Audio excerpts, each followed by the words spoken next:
우리 이 시간에 감사로 해석하는 한 달이라는 제목으로 오늘 월상 예배 말씀 나누겠습니다. 가을 하면 감사의 계절이고 특별히 이번 달은 추수감사 주일이 있는 달인데요. 오늘은 이 한 달을 감사로 열기 위해서, 그리고 한 해를 돌아보면서 감사로 마무리하기 위해서 우리가 어떻게 해야 될까, 이것을 오늘 말씀을 통해서 함께 나누었으면 좋겠습니다. 다윗은 이 젊은 날에 감사를 많이 했던 게 아니라 노년의 감사를 좀 많이 했던 것 같아요. 젊은 시절이 아닌 노년의 어느 날 자신의 인생을 돌아보면서 이렇게 노래하는 거예요. 내 영혼아 여호와를 송축하라. 내 속에 있는 것들아 다 그의 거룩한 이름을 송축하라. 아멘. 자신의 영혼을 향해서 명령하는 거예요. 여호와를 송축하라. 내 속에 있는 모든 것들아 그분의 거룩하신 이름을 송축하라. 이 시는 다윗이 자신의 인생을 돌아보면서 지난날의 모든 눈물, 고난, 아픔, 역경, 실수까지도 감사로 해석하면서 올린 그런 찬양의 시입니다.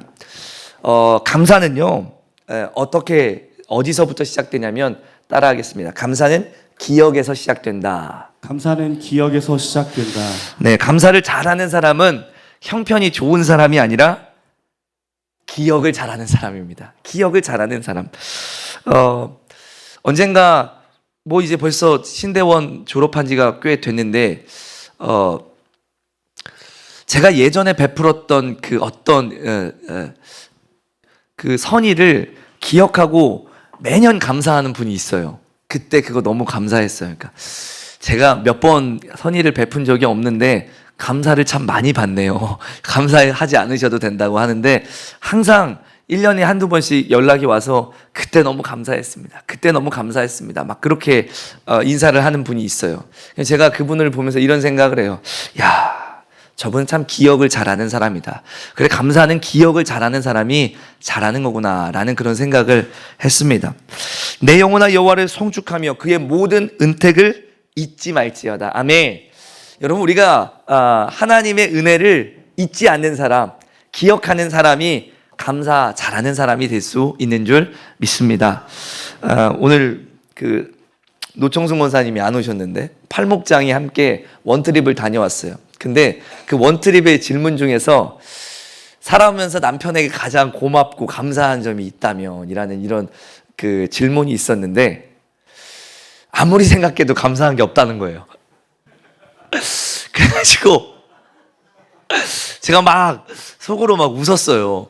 그리고 나서 이제 그거는 못 적었다고 이제 그러시더니 나중에 이제 지나서 되게 회개했다는 거예요. 지금 40년을 살아오면서 왜 남편에게 감사한 일이 없었겠습니까? 감사한 일이 많았는데 내가 기억하지 못하는 거에 대해서 회개했습니다. 그런 고백을 하더라고요. 그쵸, 여러분, 왜 감사한 게 없겠습니까? 365일 미운 건 아니잖아요. 그쵸? 365일 사고 치는 건 아니잖아요, 남편이. 그쵸?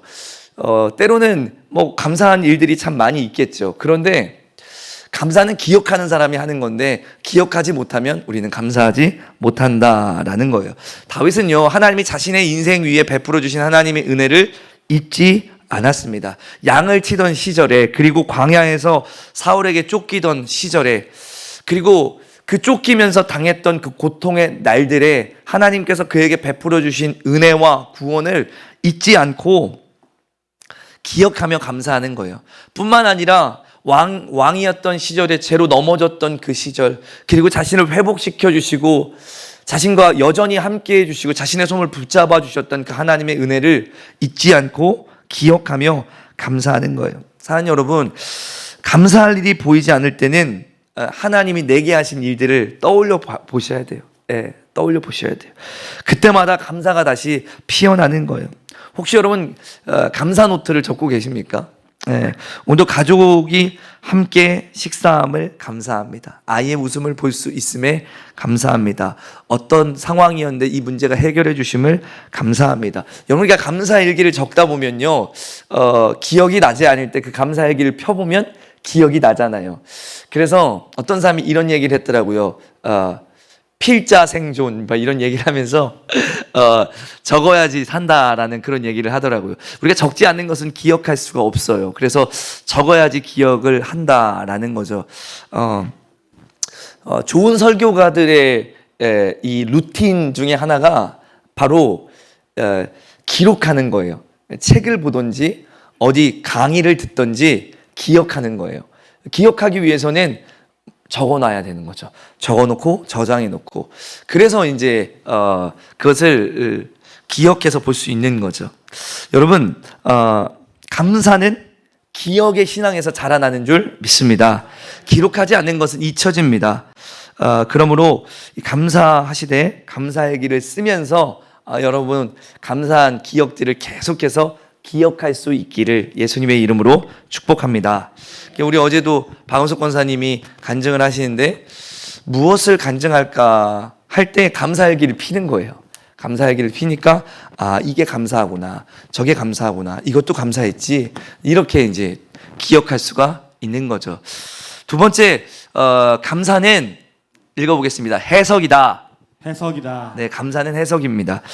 다윗은 인생의 수많은 상처들로 얼룩진 그런 인생이라고 말할 수가 있죠. 다윗만큼 고생하고 다윗만큼 산전수전 공중전까지 겪은 사람이 어디 있겠습니까? 그런데 그가 노년에 생각해 보니까 그 길이 고생길이 아니라 하나님이 나를 훈련시켰던 훈련장이었구나.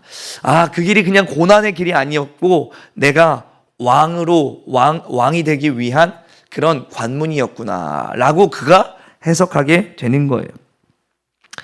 제가 친구 어머니가 이렇게 교통사고가 나셨다고 해가지고 그 학교에서 공부를 하고 있다가 제가 그때 그 신학생들 중에 차가 몇 없는데 저는 차가 있었어가지고 제 차로 그 친구를 데리고서 이제 병원에 갔습니다. 그런데 친구 어머니가 이제 한쪽 다리를 잃으셨어요. 네, 그 사고로 인해서. 너무 가슴이 아프더라고요. 네. 근데 그 어머니의 고백 참 제 마음속에 이렇게 아직도 계속해서 새겨져 있어요. 분이 뭐라고 얘기하시냐면 내가 아직 할 일이 남아서 하나님이 나를 죽이시지 않고 살려주시고 건져주셔서 감사하다고. 내 육체 속에 하나님이 나를 지켜주신 흔적을 선명하게 새겨주셔서 감사하다고. 그 고백을 하는 거예요. 제가 그 고백을 들으면서 얼마나 울었는지 몰라요. 야, 이런 상황에서도 감사한다고? 어떻게 이걸 감사로 고백할 수가 있지? 이제 못 걸으시는데? 그 모습을 보면서 제가 다시 한번 생각했던 것. 감사는 해석이구나. 감사는 해석이구나. 여러분, 우리가 잃은 것을 보면 원망이 나오는데 남은 것을 보면 감사가 나오는 것 같아요. 그러니까 우리는 어떤 상황에서도 사실은 감사할 수 있는 것은 우리가 해석을 잘하면 감사할 수 있는 것이죠. 할렐루야. 그러니까 저도 그냥 힘들게 하는 성도 한 사람, 그분이 참 저런 사람 좀 교회를 떠나줬으면 좋겠다 이런 생각을 대구에 있을 때 한 적이 있었다고 말씀드렸잖아요. 근데 지나고 보니까 그분이 제 목회의 가장 큰 스승님이셨어요. 참는 법을 계속해서 인내하는 법을 계속해서 가르쳐 주셨고 그런 위기의 상황 속에서 목회자가 어떻게 행동해야 되는지 그분이 참 많이 가르쳐 주셨던 것 같아요. 그리고 저의 사랑 없음을 하나님이 그분을 통해서 보게 하시고 내 사랑이 아니라 그리스도의 사랑으로 그분을 사랑할 수 있는 연습을 계속해서 시켜주신 것 같아요. 그래서 제가 그분을 통해서 제일 많이 성장한 것 같다라는 생각을 지금 와서는 참 많이 해요. 그래서 저도 왜 고생시킨 사람이 많이 기억나는 것처럼 저는 지금도 그분이 참 많이 기억에 남아요. 그렇다고 여러분도 저를 고생시키라는 얘기는 아닙니다. 그래서 다윗이 왜 감사했을까? 그의 감사는 단순한 감정이 아니라 분명한 신앙의 고백이었습니다. 본문은 오늘 그 네 가지로 이 다윗이 감사하고 있는데 첫 번째, 내 죄를 사하시고 내 병을 고치신 하나님에 대해서 감사해요. 그가 내 모든 죄악을 사하시며 내 모든 병을 고치시며 그래요. 죄 사함의 은혜, 구원의 감격, 이것이 그의 인생의 평생의 감사의 이유였습니다. 여러분, 우리가 구원받았다는 사실 하나만으로 우리는 평생 감사해도 될 줄로 믿습니다. 아멘. 그래서 이 11월 한 달 그리고 1년을 돌아봤을 때 내가 기도했던 것들이 응답되지 않았을지라도 구원받았다는 그 사실 하나만으로도 우리는 충분히 하나님 앞에 감사와 찬송과 영광을 올릴만 한 줄로 믿습니다. 두 번째, 어떤 것을 감사했냐면요, 인자와 긍휼로 관을 씌워주시는 하나님을 감사했어요. 4절 말씀에 보니까 이렇게 이야기해요. 시작. 내 생명을 파멸해서 속량하시고 인자와 긍휼로 관을 씌우시며. 하나님은 우리를 오래 참으시고 우리의 연약함을 불쌍히 여기십니다. 지금 다윗이 그가 파멸의 순간에 정말 하나님께 버림받을 수 있는 순간에도 하나님이 속량하시고 인자와 긍휼로 자신의 인생을 붙들어 주시고 이끌어 주셨던 것을 감사하고 있는 거죠. 참, 제가 가끔씩 이제 우리 자녀들 키우면서 여러분도 많이 화를 내보셨죠. 네. 왜요? 표정이 안 내보신 것처럼 표정을 이렇게 하고 계세요. 근데 자녀 키우면서 이제 그 자녀들에게 화를 내본단 말이죠. 그러면서 제 안에서 갑자기 이제 딱 깨달아지는 게 있어요. 하나님, 나는 이렇게 잘 못 참는데 하나님은 정말 오래 참으셨네요. 하나님은 참 많이 참으시네요. 라는 그런 생각들을 해요. 여러분, 감정이 막 올라올 때 있잖아요. 막 화가 날 때 있잖아요. 막 누구한테는 다 참는데 누구한테는 막 다 쏟아내는 사람 있잖아요. 쓰레기통도 아닌데 막 그 사람한테는 막 쏟아내는 거, 다른 사람한테 막 화났던 것까지 막 그 사람만 보면 막 쏟아내는 그런 막 쓰레기통처럼 여기는.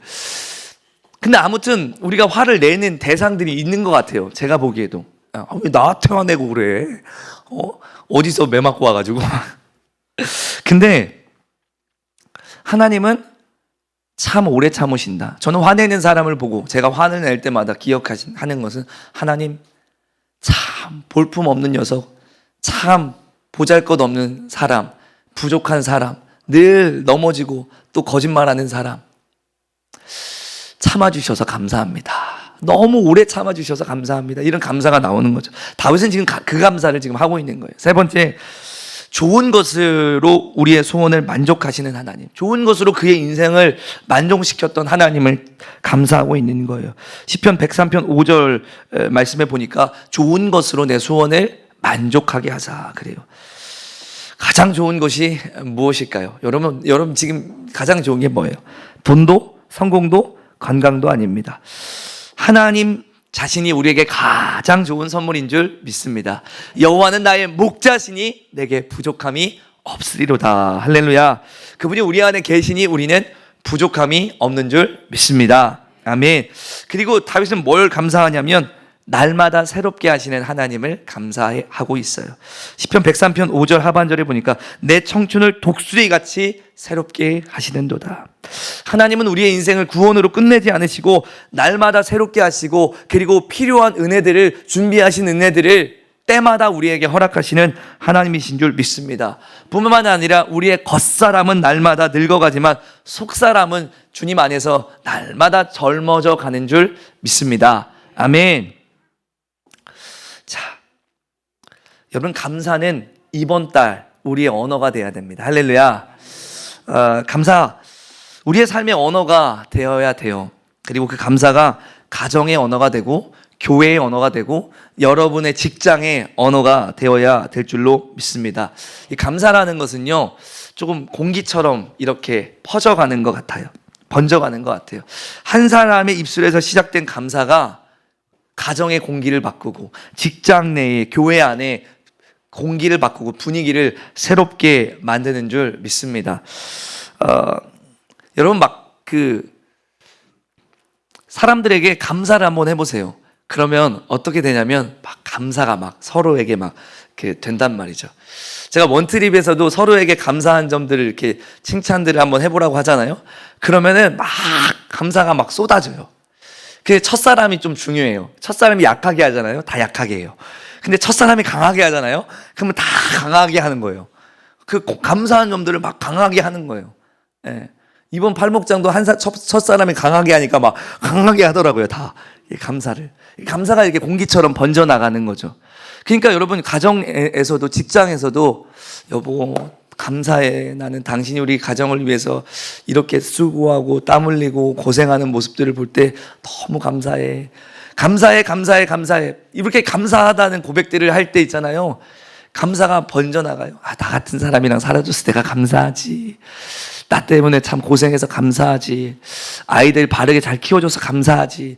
여러분이 감사가 고백되기 시작하면 서로의 입술에서 감사가 나오는 거예요. 그럼 우리가 다 같이 행복해질 수 있고 우리 가정 내의 분위기는 좋아지게 될 줄로 믿습니다.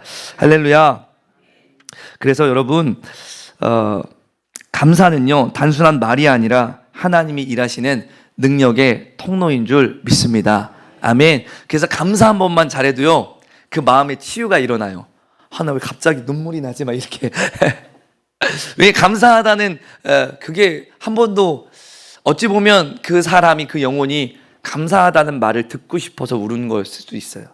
내가 그 얘기 한번 듣고 싶었는데 누군가는 그거 좀 알아줬으면 좋겠다는 마음을 좀 들었는데 누군가가 그것을 감사하다, 정말 대단해 이렇게 칭찬하고 인정해주고 감사할 때 거기서 갑자기 눈물이 이렇게 쏟아지는 거죠. 근데 그 눈물이 바로 그 마음을 치유하는 능력이죠. 할렐루야. 사랑하는 여러분, 다윗의 인생의 마지막에 그는 이렇게 노래했습니다. 내 영혼아 여호와를 송축하라. 할렐루야. 그의 인생의 모든 굴곡을 불평이 아닌 감사로 해석하는 표현입니다. 여러분, 인생에 우리가 감사로 받으면 버릴 것이 하나도 없는 줄 믿습니다. 오늘 우리도 이렇게 좀 기도했으면 좋겠어요. 하나님, 이제 2025년 한 달을 마무리해가는 그런 시점에 오는데 하나님 2025년의 모든 순간순간들을 감사로 해석하게 하여 주시옵소서. 주님, 잃은 것보다, 부족한 것보다, 모자란 것보다 남은 것을 보게 하옵소서. 가지고 있는 것을 보게 하여 주옵소서. 주님, 불평 대신 감사가 내 입술의 언어가 되게 하여 주시옵소서. 여러분, 그래서 감사는 상황이 아니라 선택인 줄 믿습니다. 환경이 아니라 해석인 줄 믿습니다. 감사를 선택하는 사람은 하나님이 지금도 일하심을 먼저 보는 사람인 줄 믿습니다. 사랑하는 성도 여러분, 이제 11월 달이 시작되죠. 네. 너무 감사한 것은 정말로 새벽에 하면은 나오기 힘드셨던 분들도 이제 아침에 하니까 좀 더 나오신 것 같아서 감사해요. 예. 근데 또 직장 토요일 날 안 쉬는 분들도 못 나오신 분들도 있지만 이렇게 더 많은 분들이 함께 예배할 수 있으니까 너무 감사한 것 같아요. 여러분, 11월 한 달을 감사로 해석하시고 감사로 물들여 보시는 이런 복된 한 달이 되었으면 좋겠습니다. 그때에 정말로 2025년도가 가장 행복한 날이었다, 이렇게 여러분 안에 고백되어지게 될 줄로 믿습니다. 그리고 감사로 가정을 세우고 감사로 인생을 세우는 자에게 하나님은 평안을 부어주시고 더 감사한 일들을 여러분의 인생 속에 가득가득 채워주실 줄 믿습니다. 바라기는 우리 산성교회에도 2025년도를 결산해 볼 때 감사가 쏟아지는 그런 복된 1년으로 마무리될 수 있었으면 좋겠습니다. 우리 오늘 제가 전한 말씀과 너무 딱 떨어지는 찬양이 있더라고요.